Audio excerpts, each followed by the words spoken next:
John Cena வருகிறார். Last time now அப்படின்ற வாசகத்துடன் வருகிறார். ஆடியன்ஸ்லாம் திட்ட ஆரம்பிக்கிறாங்க. திட்டுறதை பார்த்தோன்னே ஜான்சன் தலையில துண்டை பொறுத்திக்கிட்டு வர மாதிரி வர்றார். வந்துட்டு ஆடியன்ஸ்லாம் திட்டுறதை சுற்றி சுற்றி பார்க்குறாரு. அதன் பிறகு கோடி ரோட்ஸ் வருகிறார். கோடி ரோட்ஸ் வந்தோடனே ஆடியன்ஸ்லாம் சேர் பண்ணுறாங்க. அதுக்கப்புறம் ஜான்சனும் கோடி ரோட்ஸும் ஃபேஸ் டு ஃபேஸ் சந்திக்கிறாங்க.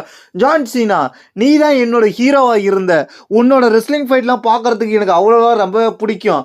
ஆனால் இப்போ பார்த்தா நீ ஒரு ஜோக்கரோட மாறிட்ட. குப்பத்தனமாக நடந்துக்கிட்டு இருக்கிற. உன்னை பார்த்தாலே எனக்கு கோவம் வருது.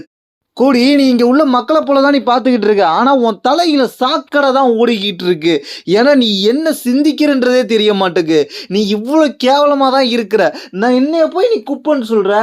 நான் இங்கே வர்றதுக்கு எவ்வளோ கஷ்டப்பட்டுருக்கேன். இங்கே எப்படி நான் போராடிக்கிட்டு இருந்தேன்னு தெரியுமா? என்னோட வரலாற்று தெரியாமல் நீ என்னை குப்பன்ற. இமயமலை உயரத்துக்கு இங்கே எது இருந்தாலும் அதுலேயும் நான் ஏறி சாதனை பண்ணிக்கிட்டு தான் இருந்திருக்கிறேன். கூடி நான் எனக்குன்னு ஒரு சாம்ராஜ்யத்தை இங்கே உருவாக்கி இருக்கிறேன். நீ ஒரு ஜோக்கர் சாம்பியனாக இருக்கிற.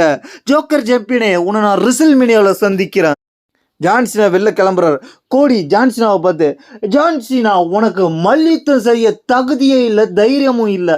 ஆடியன்ஸ் அதே சொல்கிறாங்க. ஜான்சினா ரிசல்ட் பண்ணுறதுக்கு தகுதியே இல்லைன்னு சொல்கிறாங்க. இதை கேட்டு கடுப்பான ஜான்சினா உள்ள போனோடனே கோடி ரோட்ஸ் தன்னோட கிராஸ் ரோட்ஸை ஜான்சினாவுக்கு போடுற. அதுக்கப்புறம் ஜான்சினாவுக்கு கிராஸ் ரோட்ஸை போட்டு தெறிக்க விட்டுட்டு அதுக்கப்புறம் ஜான்சினாவோட கேப்பை எடுத்து ஜான்சினா மூஞ்சிலே தூக்கி விட்டு எறிஞ்சிட்டு அந்த இடத்துல தன்னோட சாம்பியனை தூக்கி காமிச்சிட்டு கோடி ரோட்ஸ் அந்த இடத்துல இருந்து வெற்றிகரமாக கிளம்புறாரு.